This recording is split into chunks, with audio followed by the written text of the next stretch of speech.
القرآن ترتيلا. أعوذ بالله من الشيطان الرجيم. بسم الله الرحمن الرحيم. وإذ ابتلى إبراهام ربه بكلمات فأتمهن قال إني جاعلك للناس إماما قال ومن ذريتي قال لا ينال عهدي الظالمين. وإذ جعلنا البيت مثابة للناس وأمنا واتخذوا من مقام إبراهام مصلى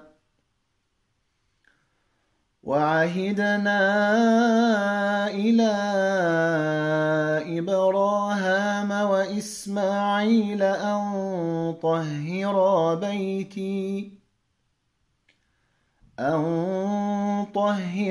بيتي للطائفين والعاكفين والركع السجود.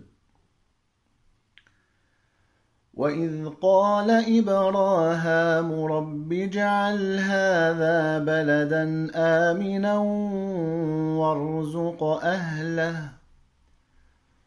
وارزق أهله من الثمرات من آمن منهم بالله واليوم الآخر قال ومن كفر فأمتعه قليلا ثم أضطره إلى عذاب النار وبئس المصير. وإذ يرفع إبراهام القواعد من البيت وإسماعيل ربنا تقبل منا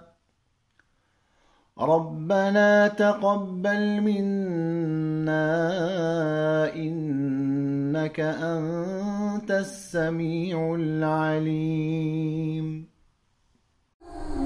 ورتل القرآن ترتيلا.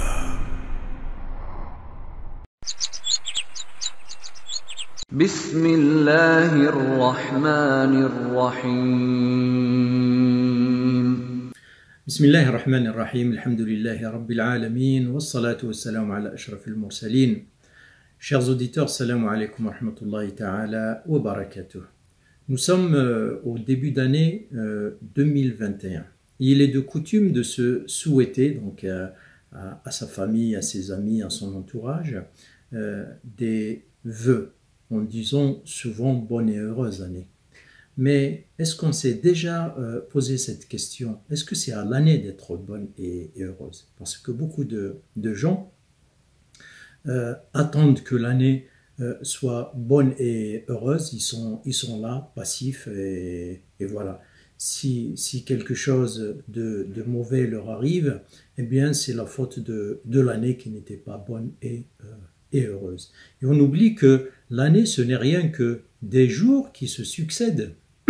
Et ton bonheur, c'est fonction de ce que tu vas mettre dans ces journées-là, de bonnes œuvres, de bons sentiments, de choses qui vont remplir justement tes journées de joie et de bonheur.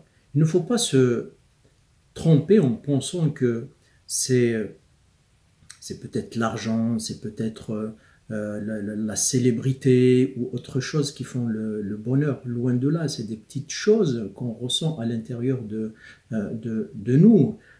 Parce que c'est quoi le bonheur? C'est vraiment cette joie intérieure qu'on ressent, cette quiétude, cet apaisement. On est tranquille quand on va au lit le soir. on n'est pas perturbé par des mauvaises idées, on n'a pas de doute, de crainte, etc. On est vraiment tranquille. Il n'y a qu'à voir la presse, hein, combien de célébrités, d'hommes politiques, de riches qui ont de grandes fortunes, qui finissent par se suicider juste parce qu'ils n'arrivaient pas à trouver cette sérénité, cette tranquillité, ce bonheur, malgré qu'ils avaient tout. Donc, il faudrait qu'on se recentre sur le vrai sens du bonheur. Et en tant que croyant, la conception du bonheur ne se limite pas à la vie d'ici-bas, mais va plutôt plus loin, pour englober même la vie de l'au-delà. Et en tant que croyant, le bonheur ne peut pas se concevoir en dehors du cadre transcendant, c'est-à-dire dans la proximité d'Allah Azza wa Jal, dans le cadre des recommandations de bien que nous donne Allah Azza wa Jal, dans le cadre de notre utilité à nous semblables et à l'univers. Et Allah Azza wa Jalla nous le dit clairement dans le Coran, فَمَنِ اتَّبَعَ هُدَايَ فَلَا يَضِلُّ وَلَا يَشْقَى. Et quiconque suit ma guidance ne s'égarera ni ne sera malheureux.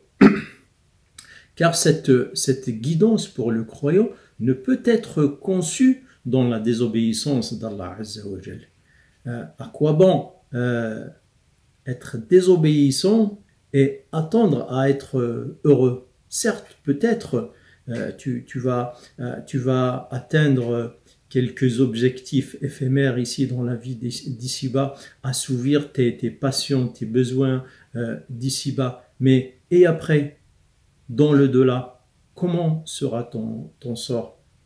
Et c'est pour ça que Allah Azza wa Jal nous le dit aussi dans le Coran, وَمَنْ أَعْرَضَ عَنْ ذِكْرِي فَإِنَّ لَهُ مَعِيشَةً ضَنْكًا.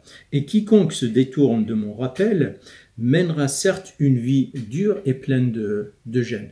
C'est pour ça, encore une fois, il faudrait se recentrer, hein, pour revenir à penser le bonheur dans cette voie-là, en se recommandant aux obligations ou bien aux recommandations de notre Seigneur, à suivre l'exemple, le modèle du prophète sallallahu alayhi wa sallam et à multiplier les œuvres de bien. Car le bonheur, tu peux le trouver dans le sourire de ton enfant. Tu peux le trouver en mettant une pièce dans la main d'un nécessiteux. Tu peux le trouver juste en indiquant le chemin à quelqu'un qui s'est égaré dans la ville. Tu peux le trouver en étant utile aux autres. Ce sont des sentiments que des gens peut-être qui ont tout, qui n'ont besoin de rien, ne peuvent jamais trouver. Et on peut aussi s'approcher des gens qui travaillent dans le domaine humanitaire, qui côtoient les gens nécessiteux, qui vont dans les hôpitaux pour vous raconter leurs sentiments quand ils sont avec ces gens-là, quand ils les aident, quand ils se sentent utiles. C'est ça les petites choses qui font le bonheur.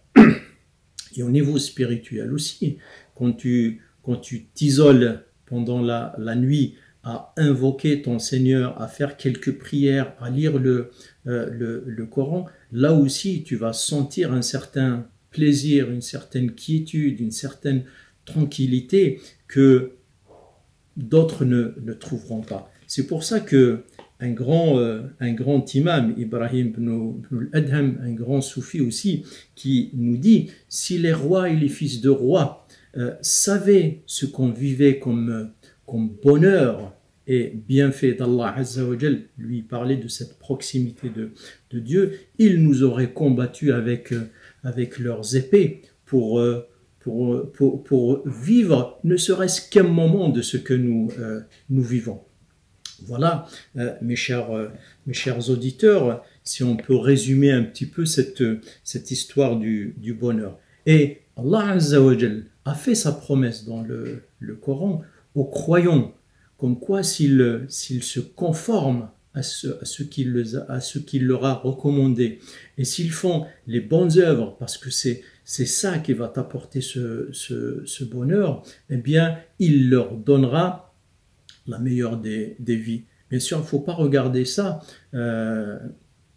d'un œil matérialiste, même si pour certains, Allah Azza wa Jal leur donne aussi cette dimension-là. Allah Azza wa Jal nous dit من عمل صالحا من ذكر أو أنثى وهو مؤمن فلنحيينه حياة طيبة ولنجزينهم أجرهم بأحسن ما كانوا يعملون. Quiconque, mâle ou femelle, fait une bonne œuvre, tout en étant croyant, nous lui ferons vivre une bonne vie et nous les récompenserons, certes, en fonction des meilleurs de leurs actions. Et c'est ça, vraiment, le bonheur que recherche un croyant. C'est un bonheur, justement, qu'il va vivre dans la vie d'ici-bas et qui va lui procurer une grande récompense dans le-delà. Et plus le croyant est reconnaissant vis-à-vis de ces bienfaits d'Allah Azza wa Jal, plus Allah Azza wa Jal va lui en rajouter. N'est-ce pas lui qui dit وَإِذْ تَأَذَّنَ رَبُّكُمْ لَإِنْ شَكَرْتُمْ لَأَزِيدَنَّكُمْ وَلَإِنْ كَفَرْتُمْ إِنَّ عَذَابِي لَشَدِيدٌ. Et lorsque notre Seigneur, lorsque votre Seigneur proclama, si vous êtes reconnaissant, très certainement j'augmenterai mes bienfaits pour vous. Mais si vous êtes ingrat, mon châtiment sera terrible. C'est pour ça, pour terminer, il n'y a pas mieux pour rechercher le bonheur, la quiétude, la sérénité que de la rechercher dans la proximité d'Allah Azza wa Jal, car il nous dit الَّذِينَ آمَنُوا وَتَطْمَئِنُّ قُلُوبُهُمْ أَلَا بِذِكْرِ اللَّهِ وَتَطْمَئِنُّ قُلُوبُهُمْ بِذِكْرِ اللَّهِ أَلَا بِذِكْرِ اللَّهِ تَطْمَئِنُّ الْقُلُوبُ. Ceux qui ont cru et dont le cœur se tranquillise à l'évocation d'Allah, certes, c'est par l'évocation d'Allah que les cœurs se tranquillisent. Et celui qui est serein, tranquille avec Allah Azza wa Jal, il le sera aussi avec son entourage, avec ses semblables, avec la nature, car il verra avec cette lumière de Dieu et il agira en conséquence. أقول قولي هذا وأستغفر الله لي ولكم والسلام عليكم ورحمة الله.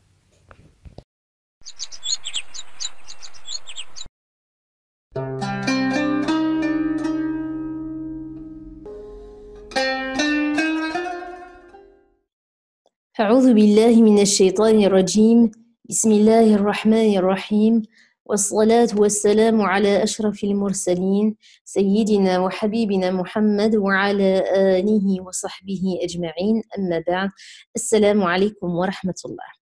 Alors aujourd'hui nous allons parler d'un sujet de toute importance, à savoir quel est le but des lois de la législation musulmane. Quel est le but de la charia? Alors, on va essayer de simplifier les choses autant que faire se peut et de synthétiser l'idée essentielle de ce thème. Donc, nous allons parler des finalités de la législation musulmane. Alors, nous avons donc dans les textes authentiques du Coran et de la Sunna différentes lois, différentes injonctions. Soit Allah subhanahu wa ta'ala nous ordonne quelque chose de façon catégorique. Donc là, c'est tout ce qui concerne les obligations. Soit il nous ordonne quelque chose, mais de façon non catégorique. Donc là, on parle de recommandation. Soit encore, il nous interdit quelque chose de façon catégorique, et là, on parle d'interdiction. Soit il nous interdit quelque chose, mais de façon non catégorique. Et là, c'est tout ce qui est plutôt réprobation, tout ce qui est makrouh, c'est-à-dire tout ce qui est plutôt déconseillé. Alors, la question est pourquoi? Quel est le but de ces lois? Est-ce qu'il s'agit de rendre obligatoire ou d'interdire des choses juste comme une contrainte, sachant que Dieu nous rappelle dans le Coran « La ikraha fid din », nulle contrainte en religion, ou bien est-ce qu'il y a derrière quelque chose de plus beau, quelque chose de plus noble?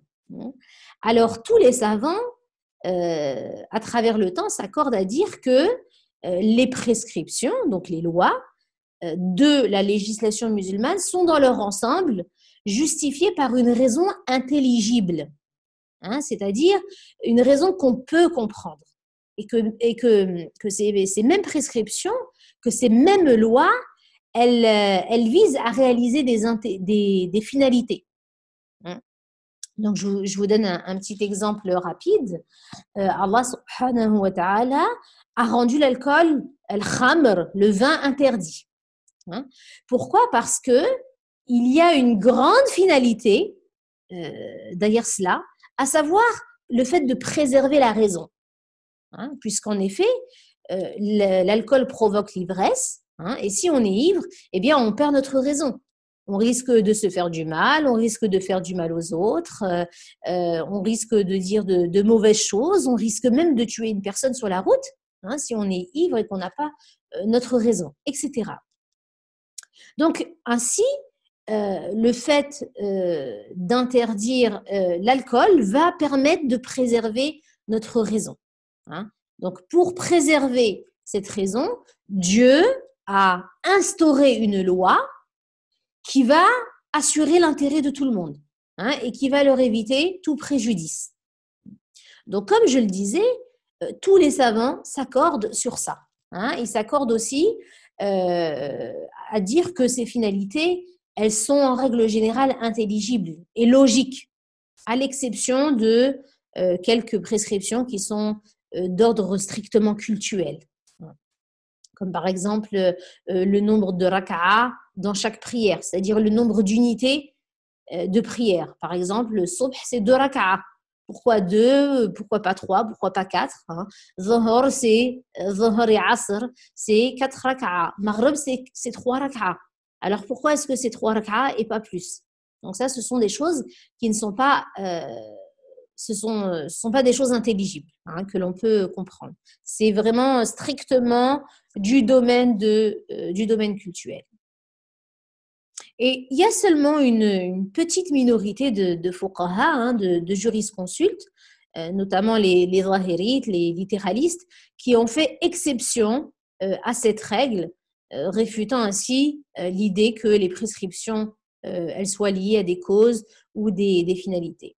Mais en tout cas, toute personne qui connaît Sharia, qui connaît la législation musulmane, ne peut que constater que celle-ci a instauré ces lois dans le but de préserver les intérêts des gens. Dans le but de préserver les intérêts des gens, dans le but de repousser de tout préjudice et de réaliser leur bonheur. Et en effet, Dieu a fait du message du prophète sallallahu alayhi wa sallam une miséricorde pour l'humanité. Allah Azza wa Jal dit dans le Coran وَمَا أَرْسَلْنَاكَ إِلَّا رَحْمَةً لِلْعَالَمِينَ. Et nous ne t'avons envoyé que comme une miséricorde pour l'humanité. Donc en effet, chaque chose que Allah subhanahu wa ta'ala va nous demander, c'est pour notre bien en fait. C'est pour assurer notre intérêt, c'est pour nous éviter tout préjudice et faire en sorte qu'on soit heureux, qu'on vive le bonheur. Parce que l'être humain, il est limité, il ne sait pas toujours où est son intérêt. Il ne sait pas toujours qu'est-ce qui va lui causer préjudice, etc. Mais Allah Azza wa Jal, sa science, elle englobe toutes choses. Donc Allah Azza wa Jal nous envoie cette législation et notre bien-aimé prophète sallallahu alayhi wa sallam comme une miséricorde. Et donc, quiconque médite les prescriptions, les lois qu'on a dans notre législation et la façon par laquelle le Coran et la Sunna motivent les lois qu'ils énoncent, constate que, en effet, ces lois visent à assurer l'intérêt des gens à travers ce qu'elles instaurent. Et même, y compris les actes cultuels.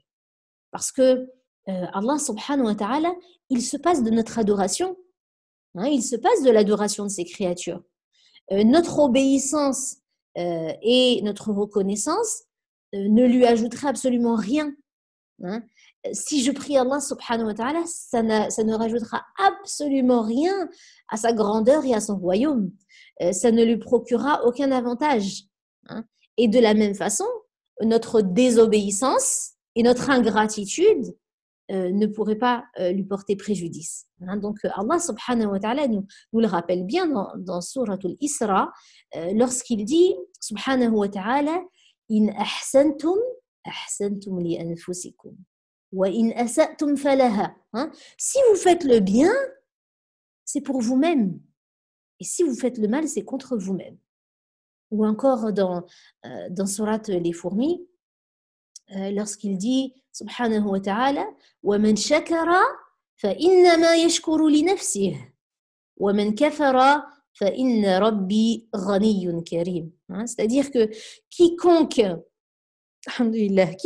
reconnaissant, c'est dans son propre intérêt qu'il le fait. Et quiconque est ingrat, alors mon Seigneur se suffit à lui-même et il est généreux. C'est le verset 40 de Surat les fourmis. Et la sagesse et la miséricorde divine sont telles que Dieu a demandé aux hommes de l'adorer parce qu'il les réforme. Et ce qui leur procure le bonheur dans ce monde et dans l'au-delà. Vous savez bien que Nabi sallallahu alayhi wa sallam, il a été envoyé pour parfaire le bon comportement, pour faire de nous des êtres humains meilleurs, des personnes meilleures. Si on est avare, il nous apprend à être plus généreux. Si on est égoïste, il va nous apprendre la solidarité, l'entraide. Si on est jaloux, il va nous apprendre à purifier notre cœur, etc. Donc Dieu nous demande de l'adorer avec des choses qui vont réformer, qui vont nous purifier. Et c'est pour cette raison que quand on lit le Coran, on voit que ce genre de justification, on voit ce genre de justification en fait dans des actes cultuels fondamentaux de l'islam. Comme à la fin du verset, par exemple, qui parle des ablutions, Allah subhanahu wa ta'ala dit, dans le sens du verset, Allah ne veut pas vous imposer quelques gênes, mais il veut vous purifier et parfaire sur vous son bienfait. Peut-être seriez-vous reconnaissant. Donc vous voyez, même quand on parle des ablutions, des actes cultuels, des actes d'adoration, Allah Azza wa Jal dit qu'il ne veut pas nous imposer une gêne. Il veut juste nous purifier. Donc c'est dans notre intérêt. Pareil avec la zakat, l'aumône. Allah Azza wa Jal, il dit « Khudh min amwalihim sadaqah tutahhiruhum » Il dit, prélève de leurs biens une sadaqa, une aumône, par laquelle tu les purifies et tu les bénis. Donc, on va s'acquitter de l'aumône. Si j'ai de l'argent, si j'ai un minimum d'épargne, si j'ai un minimum d'argent de côté, eh bien, je dois penser aux autres. Je dois penser aux personnes qui sont dans le besoin, qui sont dans la nécessité. Donc, c'est un acte d'adoration, c'est un acte cultuel, ça fait partie des 5 piliers de l'islam. Mais en même temps, Allah Azza wa Jal nous rappelle que le fait de donner cette aumône, eh bien, ça va nous purifier. Et ça va mettre la baraka, la bénédiction dans nos biens, etc. Pareil, lorsque Allah subhanahu wa ta'ala parle du jeûne, il dit وَأَن تَصُومُوا خَيْرٌ لَكُمْ إِن كُنتُمْ تَعْلَمُونَ. Et si vous jeûnez, c'est mieux pour vous. خَيْرٌ لَكُمْ. Pas pour Allah subhanahu wa ta'ala, pour nous. C'est mieux pour nous. Et si vous jeûnez, ceci est meilleur pour vous. Donc, si l'intérêt des êtres humains, il est pris en compte, même dans les actes cultuels, même dans les actes d'adoration, dont l'objectif premier, c'est l'adoration, l'adoration de Dieu, eh bien, que dire des choses qui relèvent du domaine du profane, des choses qui organisent la vie, les relations entre les individus, les familles, les sociétés, les États, etc. Aussi, les plus érudits parmi les savants affirment que la législation musulmane, la charia, elle est instaurée afin de pourvoir aux êtres humains, aux intérêts des êtres humains, en leur garantissant ce qui leur est indispensable, ce qu'on appelle al-daruriyat, en leur procurant ce qui est un besoin, al-hajiyat, et ce qui est de l'ordre aussi de tahsiniyat, ce qui est accessoire. Donc, l'objectif, on va revenir sur ces termes, Inch'Allah. Donc, l'objectif général du législateur, d'Allah subhanahu wa ta'ala, dans les lois, dans les prescriptions de la loi musulmane, c'est de pourvoir aux intérêts des êtres humains en leur garantissant ces 3 objectifs. Donc, qui sont un classement des 2 imams, Al-Ghazali et Al-Shatibi. Donc, toute prescription ne saurait viser que l'un de ces 3 objectifs qui constituent l'intérêt des êtres humains. Donc, je disais, on a daruriyat, ce qui est indispensable, ce qui est nécessaire. Et ça, c'est ce sur quoi la vie humaine, elle est fondée. Et sans quoi la vie ne peut se dérouler sainement. Donc, si quelque chose qui est à la base indispensable et nécessaire est absent, eh bien, ça va entraîner le désordre et la empêcher le bon déroulement de la vie. Donc, la nécessité, ce qui est indispensable, se résume à la préservation de 5 choses, 5 grandes finalités, si vous voulez. Il y a la préservation de la religion, la préservation de la vie, la préservation de la raison, dont on a parlé au tout début, la préservation de la filiation aussi, et la préservation des biens. Et l'imam Al-Qarafi rajoute aussi la préservation de la dignité ou l'honneur. Ensuite, donc ça, ce sont les 5 grandes nécessités, si vous voulez. Après, on a le besoin, ce qui est mahwa haji. Et là, c'est ce dont les êtres humains ont besoin pour mener une vie plus facile et confortable et pour les aider à supporter les responsabilités et les difficultés de la vie. Alors, bien sûr, si c'est absent, al-haji, s'il est absent, ça n'entraîne pas le désordre total, comme c'est le cas pour la nécessité. Mais c'est une cause quand même de gêne et de difficulté. Donc, le besoin, c'est ce qui permet d'épargner la gêne aux êtres humains, d'alléger leurs difficultés, pour qu'ils puissent supporter leurs responsabilités et tout ce qui facilite les relations sociales, les échanges, le travail, etc. Et puis après, on a tahsiniyat, l'accessoire, ce qui va contribuer aux bonnes mœurs, à la bienséance, etc. Donc, son absence, forcément, n'empêche pas le déroulement de la vie comme celle de la nécessité.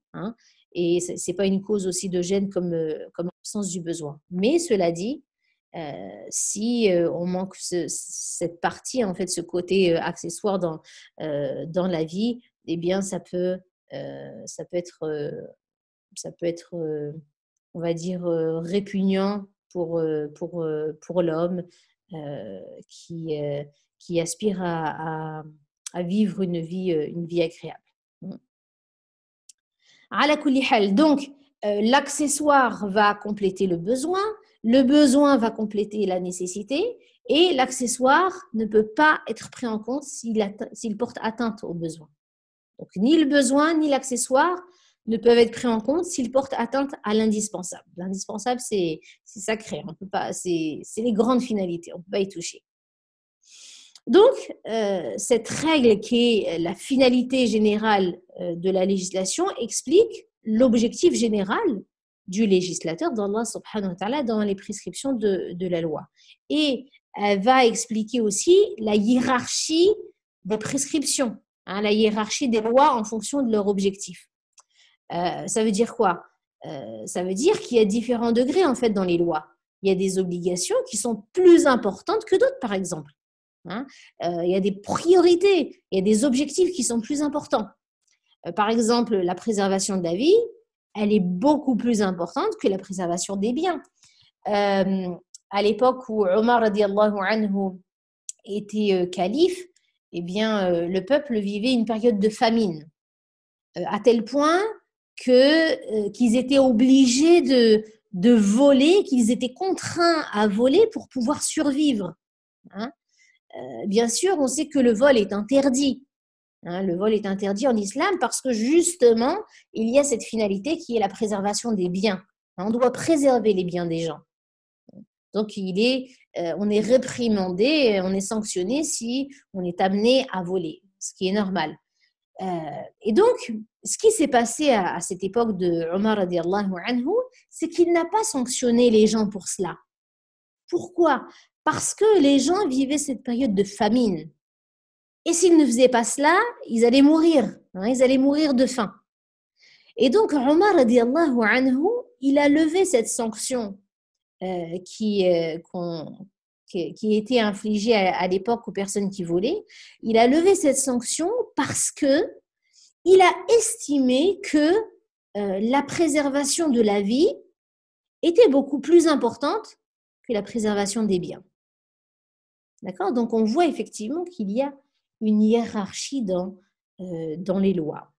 Donc, le fait de connaître l'objectif général du législateur dans les prescriptions, c'est très important, parce que ça va nous permettre en effet de comprendre correctement les textes. Ça va nous permettre de les appliquer au cas pratique et ça va contribuer à déduire des prescriptions pour les cas qui ne sont pas mentionnés par les textes.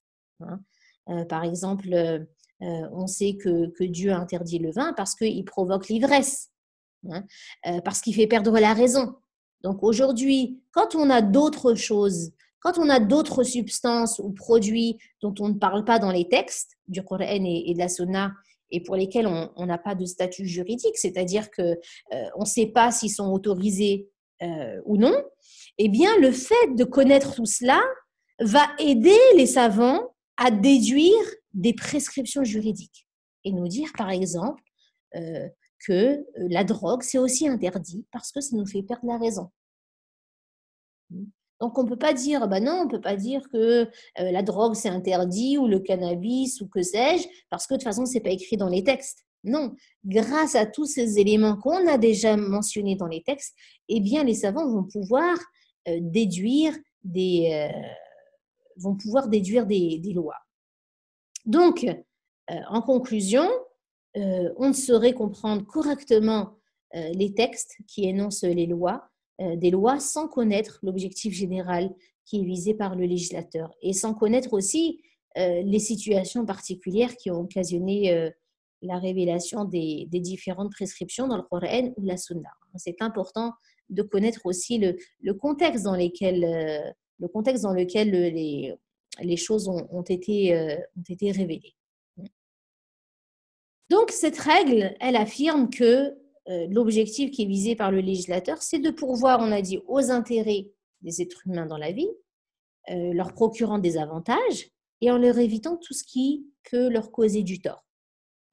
Et comme on l'a dit, les intérêts des hommes dans cette vie, elles se composent en besoins, donc ce qui est indispensable, les besoins, l'accessoire, etc.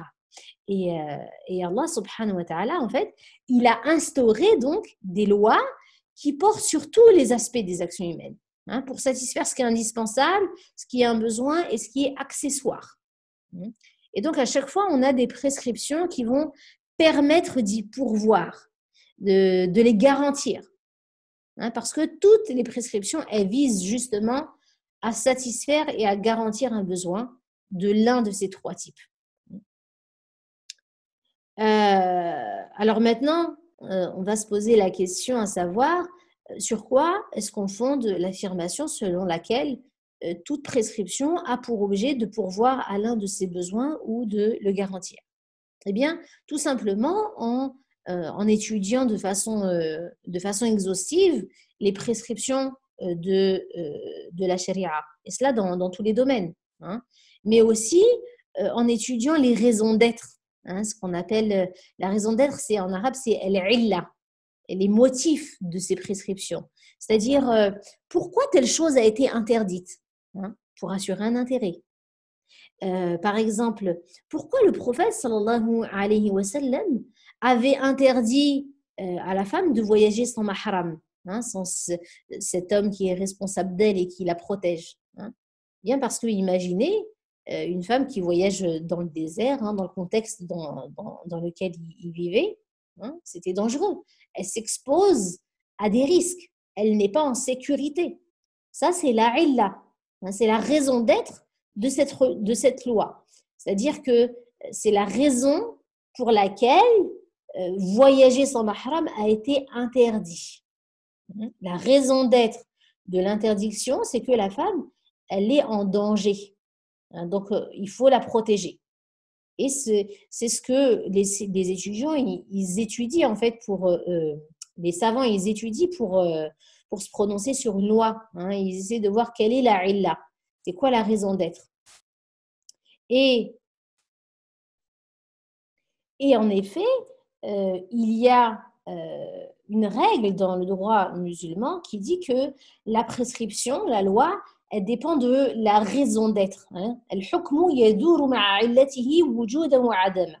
C'est-à-dire que la loi, elle dépend de la raison d'être. Si la raison d'être, elle est présente, eh bien la loi, elle sera présente. Si en effet, il y a danger, eh bien, il lui sera interdit de voyager sans mahram, parce qu'il faut qu'elle soit en sécurité. Mais si la raison d'être, elle est absente, la prescription, elle est absente. On ne peut pas dire à une femme qui lui est interdit de voyager toute seule sans mahram, alors qu'elle est en sécurité. Et d'ailleurs, Rasulullah sallallahu alayhi wa sallam avait dit à un homme, il lui avait demandé s'il connaissait les routes d'Al-Hira. Il lui dit que non. Et il lui dit, eh bien, viendra un jour où la femme, elle pourra voyager toute seule de Al-Hira jusqu'à la Mecque sans craindre personne si ce n'est Allah subhanahu wa ta'ala. Donc ça prouve que la raison d'être de l'interdiction de voyager sans mahram, c'était le danger. Et en effet, aujourd'hui, on est à cette époque où on peut prendre l'avion simplement d'un endroit à un autre, on arrive en 2 heures en toute sécurité, etc. Donc, la femme peut voyager si elle n'est pas en danger, il n'y a pas lieu d'interdire ce voyage. Je prends un petit exemple. Après, il faut aussi étudier, essayer de voir être honnête avec soi-même et savoir si la raison d'être, elle est présente.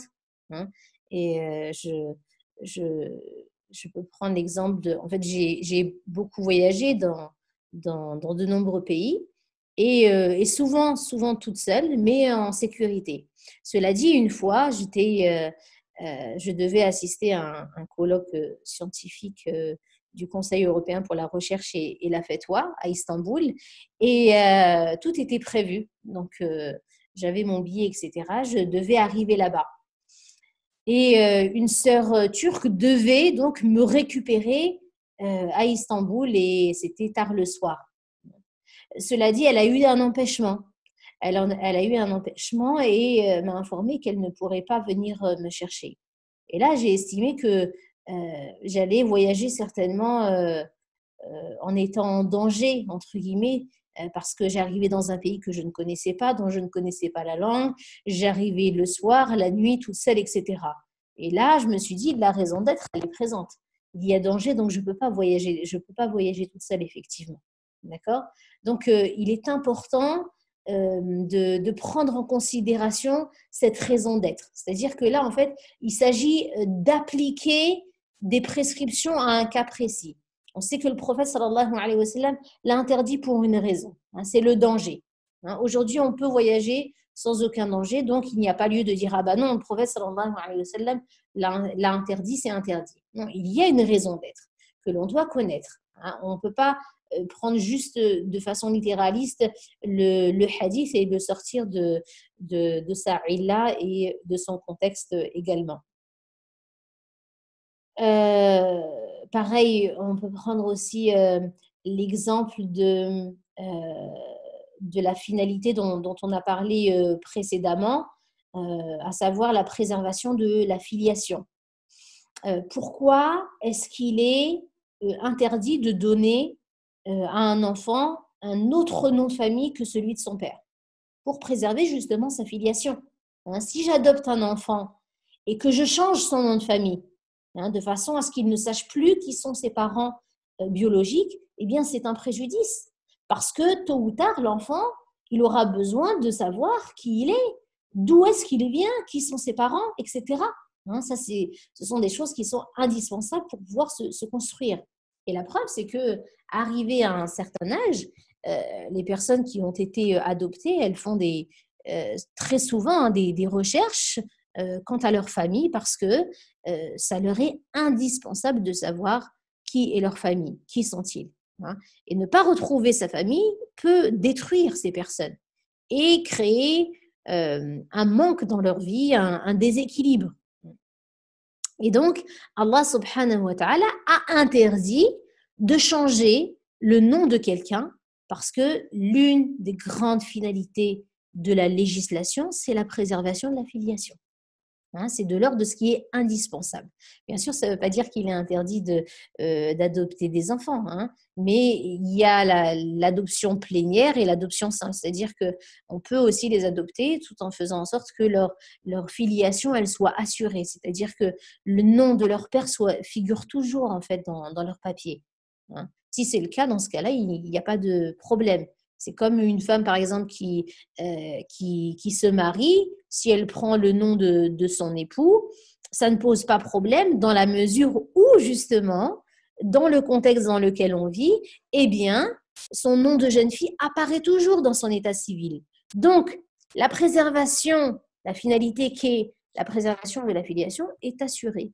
Donc, on ne peut pas lui dire que c'est interdit. Hein. Ce serait interdit si son nom de jeune fille, en effet, disparaît. Ce qui n'est pas le cas. Information coronavirus. Le virus est toujours là et il est dangereux.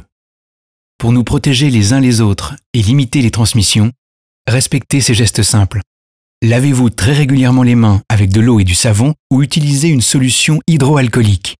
Toussez ou éternuez dans votre coude ou dans un mouchoir. Mouchez-vous dans un mouchoir à usage unique, puis jetez-le. Évitez de vous toucher le visage, en particulier le nez et la bouche. Respectez une distance d'au moins 1 mètre avec les autres.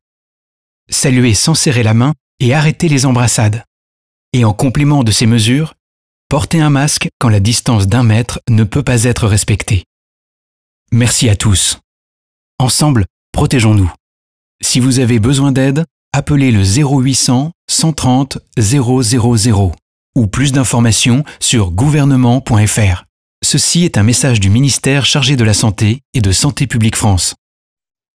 Maintenant, comment est-ce que la charia pourvoit aux besoins nécessaires, à ce qui est indispensable en fait chez l'être humain? Alors, le besoin, c'est ce qui permet, aux besoins nécessaires, je voulais dire. Le besoin, c'est ce qui permet d'épargner la gêne aux êtres humains et d'alléger leurs difficultés pour qu'ils puissent supporter, on a dit, leurs responsabilités et tout ce qui va faciliter les relations sociales et les différentes transactions. Et on a, dans la législation musulmane, dans la charia, beaucoup de prescriptions qui ont pour but d'épargner aux gens toute difficulté et de leur faciliter la vie. Donc, que ce soit au niveau du culte ou dans d'autres domaines. Hein, par exemple, dans le domaine du culte, eh bien, Allah Azza wa Jal a prévu que, en fait, il y a dans un premier temps ce qu'on appelle la loi stricte. Hein. Par exemple, le fait de prier 4 rak'a pour la prière de Zuhr, 4 rak'a pour la prière de l'Asr. Hein, donc, ça, c'est la loi stricte. Hein. Et si jamais cette loi stricte, en fait, elle va engendrer une difficulté pour certaines personnes, dans certaines situations, etc. Donc là, par exemple, en voyage, si une personne elle est en voyage, eh bien, il existe des dispenses pour rendre les obligations rituelles plus faciles aux fidèles. Hein. Donc, de cette façon, par exemple, la loi stricte en termes de jeûne, c'est de jeûner le mois de Ramadan. Hein. Mais les personnes qui sont malades, les personnes qui sont en voyage, elles peuvent rompre le jeûne. Hein. Ça, c'est une dispense, c'est une rukhsa. C'est une dispense pour elles, parce que il y a pour elles une difficulté que Allah subhanahu wa ta'ala a lui-même désignée. Il a lui-même désigné le fait d'être malade ou le fait d'être en voyage. Hein.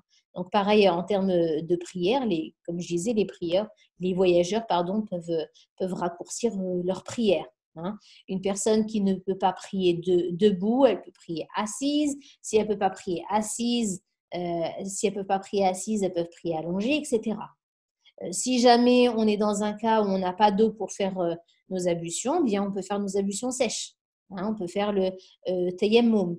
Ou bien si une personne elle est malade et qu'elle sait qu'en utilisant de l'eau, eh bien, ça va retarder sa guérison ou bien ça va aggraver même sa maladie, elle peut faire aussi les ablutions sèches, hein, etc. Hein, donc, à chaque fois, Allah subhanahu wa ta'ala accorde, si vous voulez, au mukallaf à l'astreint des dispenses. Hein, des dispenses qui visent à éviter aux fidèles les difficultés qu'ils pourraient rencontrer dans l'observance du culte. Donc voilà pour ce qui est du domaine du culte. Et quand on regarde les textes où il y a de telles indications, eh bien on voit que la raison d'être qui est citée, c'est d'assouplir la loi, hein, et d'éviter la difficulté. Par exemple, quand Allah Azza wa Jal dit dans le sens du verset Dieu ne veut vous imposer aucune gêne, ou bien il ne vous impose aucune gêne dans la religion, ou encore Dieu veut pour vous la facilité, il ne veut pas pour vous la difficulté, ou encore Dieu veut alléger vos obligations parce que l'homme a été créé faible. Donc on trouve plein de versets comme ça dans le Coran dans lesquels sont cités le fait justement de vouloir alléger en fait les difficultés des êtres humains. L'imam al-Qarafi aussi, donc je vous disais au début qu'il fallait assurer l'intérêt des êtres humains et aussi repousser d'eux tout préjudice, hein, parce que justement les préjudices en fait, c'est ce qui va en fait empêcher les intérêts de se réaliser. Donc, c'est indispensable de repousser le préjudice pour que les intérêts ils puissent être réalisés. Et le fait de repousser le préjudice, ça rentre aussi dans les moyens de préserver les intérêts. Hein. Et de cette façon, toutes les lois, hein, toutes les injonctions qu'on a et les interdictions, elles sont établies en fait sur cette base. Et l'imam al-Qarafi, donc il nous explique dans son livre Al-Furuq que les injonctions, elles suivent les intérêts. Hein, c'est-à-dire que quand on a des lois, des obligations, des recommandations, c'est parce que ça suit les intérêts. C'est parce qu'il y a un intérêt assuré d'ailleurs. Hein, et que quand on a des interdictions, il dit que les interdictions, elles suivent les préjudices. C'est-à-dire que si Dieu rend quelque chose répréhensible ou interdit, c'est parce qu'il y a des préjudices derrière.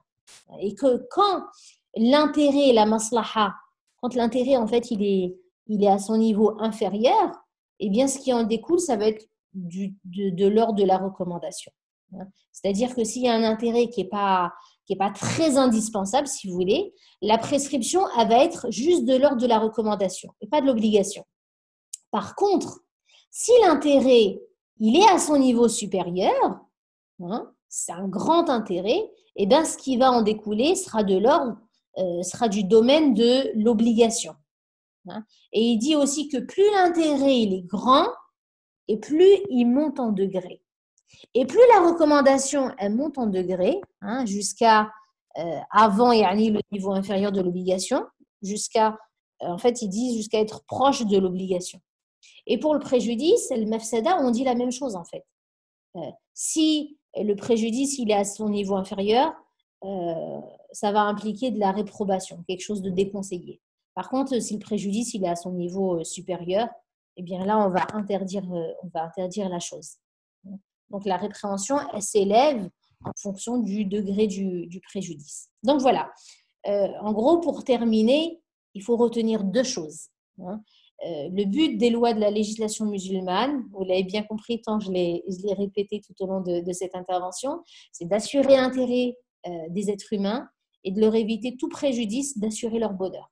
Donc tout ce que Dieu a instauré de loi dans la législation musulmane, c'est pour notre propre bien, hein, c'est pour notre propre bonheur. Donc en ce sens, même si un non-musulman suit les injonctions, les lois divines, les lois de Dieu, hein, les prescriptions de Dieu, eh bien, ça va assurer son bonheur.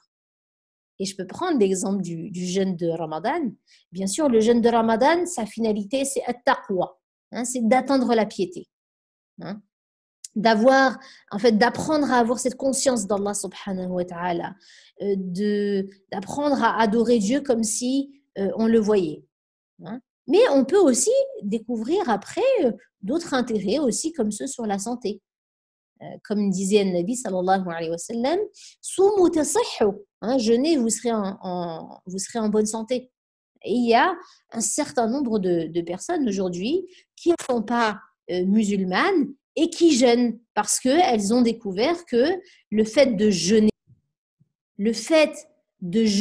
va entretenir en fait leur santé.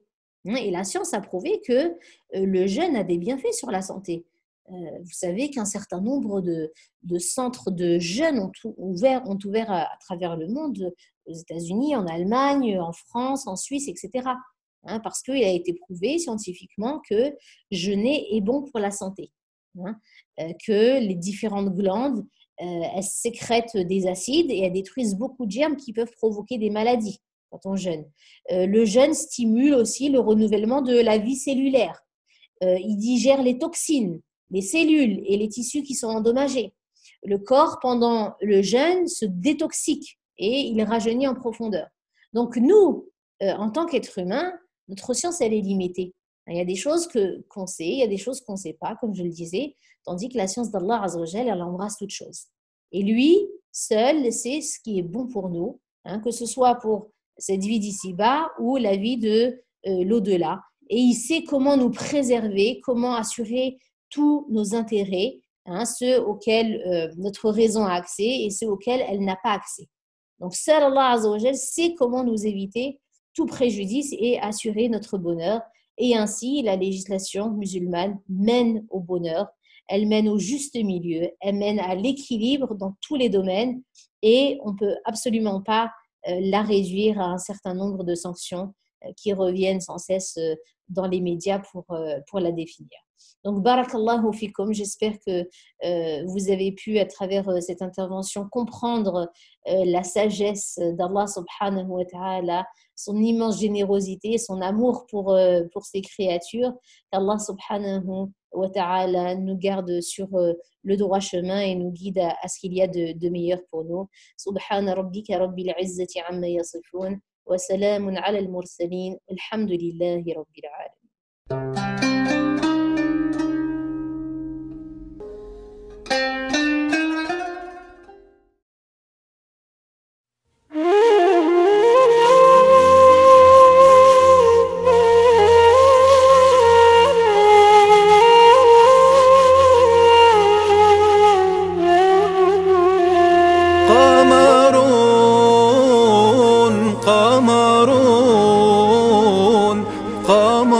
سيدنا النبي قمرون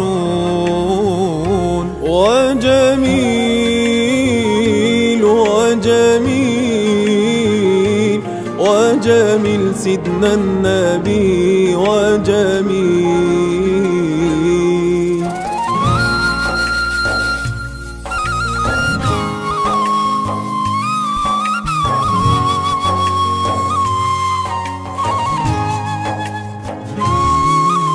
وكف المصطفى كالورد نادي وعطرها يبقى إذا مست أيادي وكف المصطفى كالورد نادي وعطرها يبقى إذا مست أيادي وعم نوالها كل العباد وعم نوالها كل العباد وعم نوالها كل العباد حبيب الله يا خير البرايا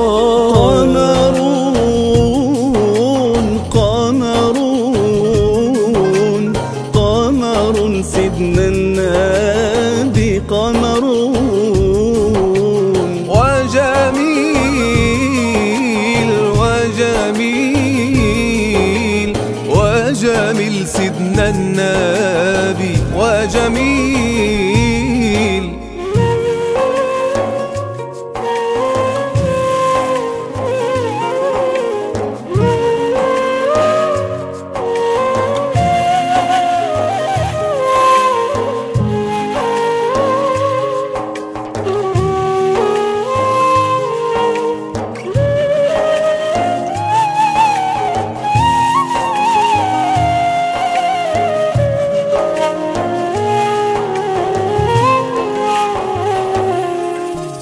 وأجمل منك لم تر قط عين وأكمل منك لم تلد النساء وأجمل منك لم تر قط عين وأكمل منك لم تلد النساء خلقت مبرأ من كل عيب خلقت مبرأ من كل عيب خلقت مبرأ من كل عيب تبارك ربنا فيما يشاء قمرون قمر سيدنا النبي قمرون وجميل وجميل وجميل سيدنا النبي وجميل.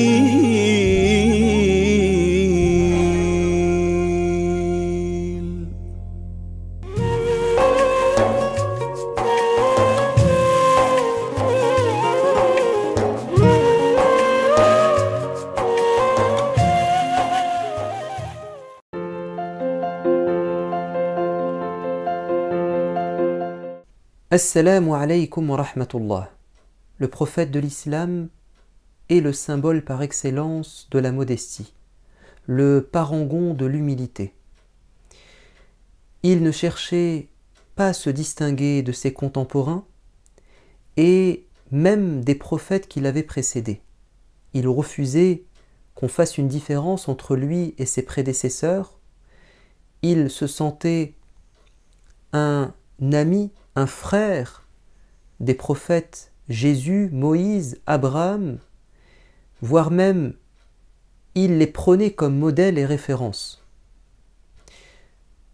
Nous avions, dans une précédente vidéo, développé cet aspect de sa modestie, à savoir qu'il ne se distinguait pas au quotidien de ses fidèles, des gens qui l'entouraient. Parlons d'un autre aspect. Une personne modeste est une personne facile d'accès. Une personne qui ne met pas de barrière, de protocole entre lui et son entourage. Le messager de Dieu était ainsi, car il voulait gagner le cœur des gens. Il était à leur écoute, à leur service pour les guider. Il était tellement ouvert, tellement accessible, et il avait tellement honte de repousser une personne que cela le mettait dans la gêne. Et c'est Dieu, dans la sourate Les Coalisés, qui, par une révélation, va mettre au courant ses compagnons, les compagnons du prophète, qu'ils exagéraient et qu'ils abusaient de la gentillesse et de l'hospitalité du prophète. Car les gens aimaient tellement sa compagnie qu'ils squattaient, je mets ça entre guillemets, chez lui. Ils entraient, s'asseyaient, profitaient de son savoir, mais aussi de son hospitalité. Et le messager de Dieu n'osait pas leur dire qu'il est temps pour eux de sortir, qu'il avait besoin de rester seul pour vaquer à ses occupations ou tout simplement rester dans l'intimité avec son épouse. Alors Dieu, dans le passage de la sourate Les Coalisés, va dire aux gens à quel point ce comportement mettait mal à l'aise le prophète, mais qu'il n'osait pas leur en parler, mais que Dieu, lui, allait prendre sa défense et imposer des règles. Parmi ces règles, qu'il ne faut pas rentrer chez lui, s'inviter, venir de soi-même, attendre que le prophète nous demande de venir chez lui, et s'il accepte de vous recevoir à la maison, dit Dieu, alors ne vous attardez pas dans l'intention de participer à un repas. Mais si le prophète accepte de vous servir un repas, après l'avoir terminé, ne vous attardez pas et prenez congé. Voire même Dieu va, à un moment donné, pendant une petite période, imposé aux gens qui voulaient avoir des entretiens privés avec le prophète de faire un don, non pas à lui, mais aux pauvres, avant de pouvoir prendre un rendez-vous avec. C'était une manière de freiner les gens dans leur abus. Le messager de Dieu était vraiment accessible. Un compagnon rapporte, dans une tradition authentique, que même la servante à Médine pouvait prendre le prophète par la main, l'emmener dans une ruelle et lui parler en tête-à-tête. Également, le prophète de l'islam, c'était une personne qui se mélangeait aux gens, et vous avez un compagnon, Anas, son serviteur, qui dit « Il se mélangeait à nous au point de venir parfois à la maison pour passer du temps avec mon petit frère qui possédait un rossignol, un oiseau de compagnie, et il le cajolait, s'amusait avec, prenait de ses nouvelles et le consolait quand il était triste. » Également, on apportait au prophète les nouveau-nés pour qu'il les bénisse, il leur fasse des invocations, il leur choisisse pourquoi pas leur prénom. Et un jour, on a ramené un enfant, c'était un garçon, et le prophète l'a pris, et cet enfant a uriné sur le prophète. Ça a été la panique générale, les parents et les gens présents se sont sentis très gênés, mais le prophète les a rassurés en leur disant « Il n'y a rien de grave, ramenez-moi un petit peu d'eau », et il a aspergé ses vêtements souillés. Voilà, il n'en a pas fait une affaire d'État, il ne s'est pas emporté, ça prouve à quel point il était accessible. Également, il cherchait à aller vers les gens. Et c'est vraiment une grande modestie, puisque quand on se sent imbu de sa personne, lorsqu'on est infatué de sa personne, on se croit tout puissant, ou en tout cas on a une haute estime de soi, on ne se déplace pas vers les gens, c'est aux gens de venir. Surtout quand c'est eux qui recherchent un service ou ont une demande. Mais le prophète de l'islam était tout l'inverse. C'est lui qui demandait des nouvelles de son entourage, et lorsqu'il savait qu'un compagnon, par exemple, était malade, il allait lui rendre visite et il priait pour lui. Même son serviteur qui était juif, il est parti lui rendre visite,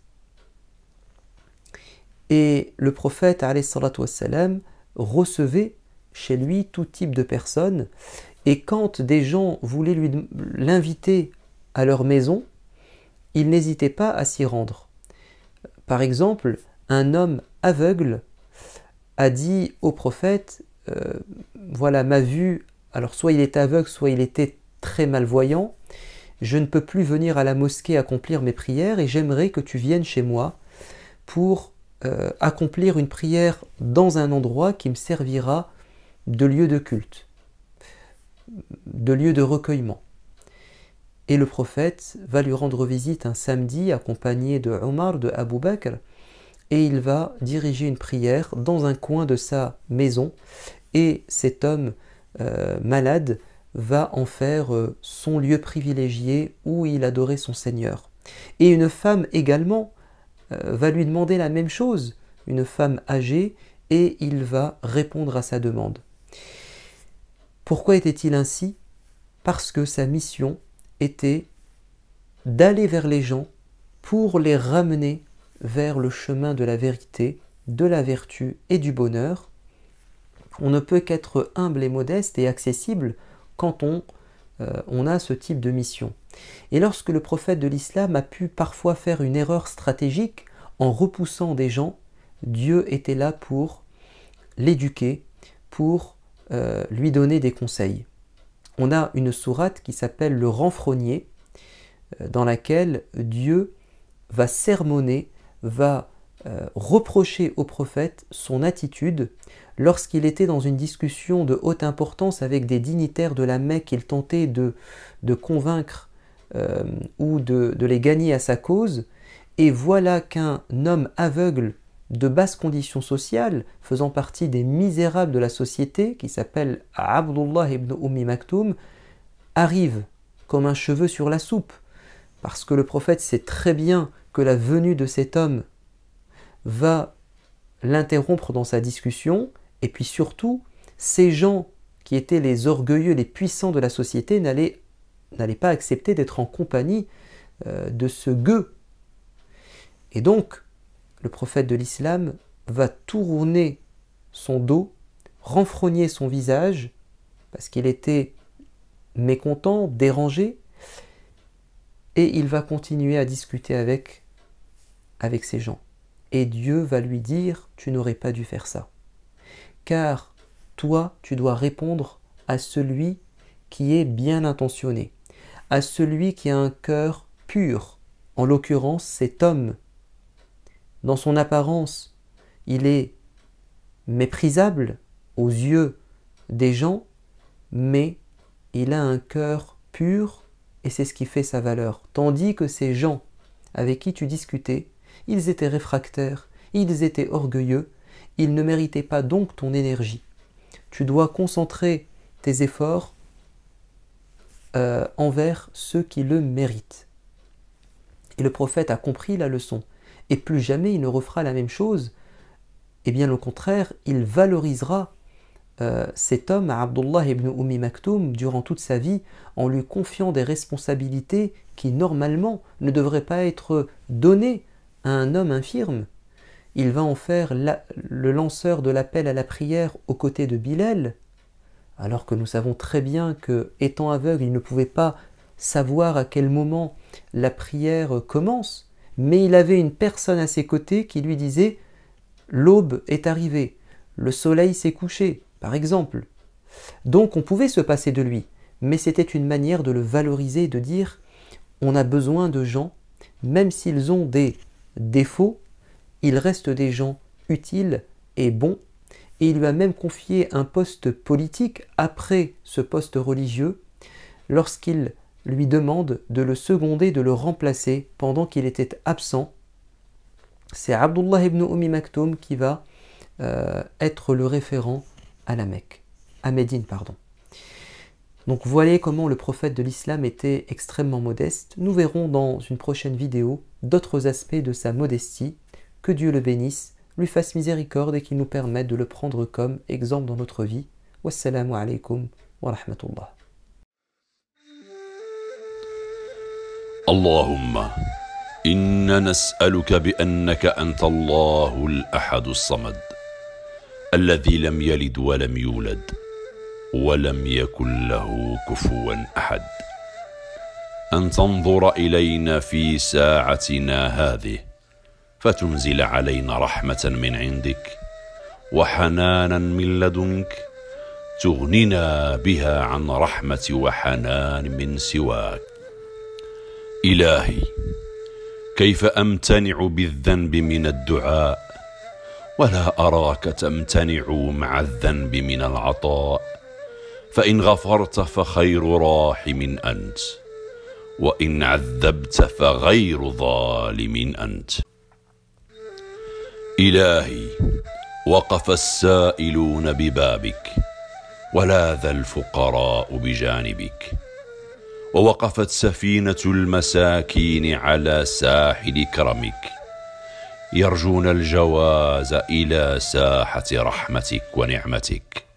إلهي إن كنت لا تكرم في هذا الشهر إلا من أخلص لك في صيامه فمن للمذنب المقصر إذا غرق في بحر ذنوبه وآثامه. إلهي إن كنت لا ترحم إلا الطائعين فمن للعاصين وإن كنت لا تقبل إلا العاملين فمن للمقصرين. إلهي ربح الصائمون وفاز القائمون ونجا المخلصون ونحن عبيدك المذنبون فارحمنا برحمتك وجد علينا بفضلك ومنتك واغفر لنا أجمعين برحمتك يا أرحم الراحمين وصل اللهم على سيدنا محمد وعلى آله وصحبه وسلم.